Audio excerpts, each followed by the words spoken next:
৩৬ জুলাই বা ৫ আগস্ট পর্যন্ত স্বৈরাচারী আওয়ামী সরকার যে গণহত্যা চালিয়েছিল তার বিচারের জন্য সংস্কার করা হয় আন্তর্জাতিক অপরাধ ট্রাইব্যুনাল।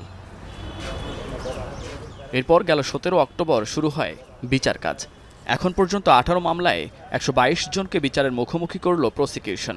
তবে ট্রাইব্যুনালের তদন্তের অগ্রগতি নিয়ে বিচার প্রত্যাশীদের মধ্যে দেখা দেয় হতাশা। গেল ৬ ফেব্রুয়ারি তাই শহীদ পরিবার জড়ো হন শাহবাগে। এরপর প্রধান উপদেষ্টার সাথে সাক্ষাৎ করেন তারা। আশ্বাস পান গণ অভ্যুত্থানে চলা হত্যাকাণ্ডের বিচারের। মনে করছেন দিয়েছেন, এটা হয়ে গেছে, হয়ে যায় নাই। এমন পরিস্থিতিতে গণমাধ্যমে কথা বলেন আইন উপদেষ্টা। তুলে ধরেন জুলাই হত্যাকাণ্ডের বিচারের অগ্রগতি। জানান, মামলার তদন্ত এ মাসেই শেষ হবে আর অক্টোবরের মধ্যে ৩ থেকে ৪টি মামলার রায় দেবে ট্রাইব্যুনাল।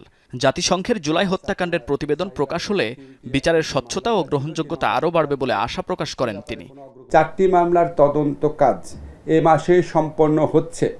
এরপর চার্জশিট গঠন করার মাধ্যমে আনুষ্ঠানিকভাবে বিচার কাজ শুরু হবে।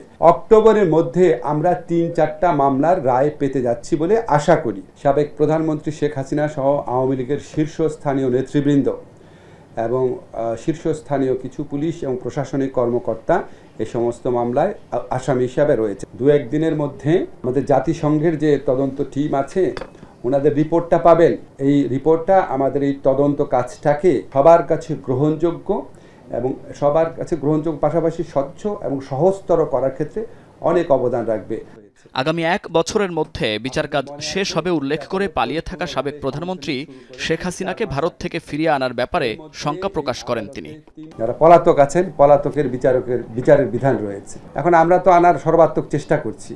এখন ভারতের যে মনোভঙ্গি, এটা দেখে মনে হচ্ছে তারা এটা নানান অজুহাতে তারা এটাকে নাকচ করার চেষ্টা করবে এবং বরং তারা শেখ হাসিনাকে আশ্রয় দিয়ে তাকে অবাধে বাংলাদেশ সম্পর্কে উৎসাহমূলক, উস্কানিমূলক, বিভ্রান্তিকর কথাবার্তা বলতে দিয়ে তারা বরং বাংলাদেশে অস্থিতিশীলতা তৈরির যে প্রচেষ্টা করছে, তাতে আমাদের কাছে মনে হয় না এই আইনটা গুড ফেইথে বা সরল বিশ্বাসে এই আইনটা প্রতিপালন করার ইচ্ছা তাদের রয়েছে।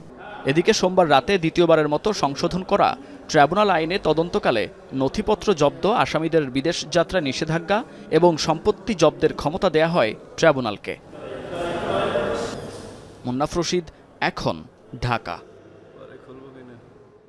একনল হ্যান্ড ওয়াশ 100% প্যারাবেন ফ্রি, তাই নিরাপদ হাতের জন্য আস্থা রাখুন একনলে।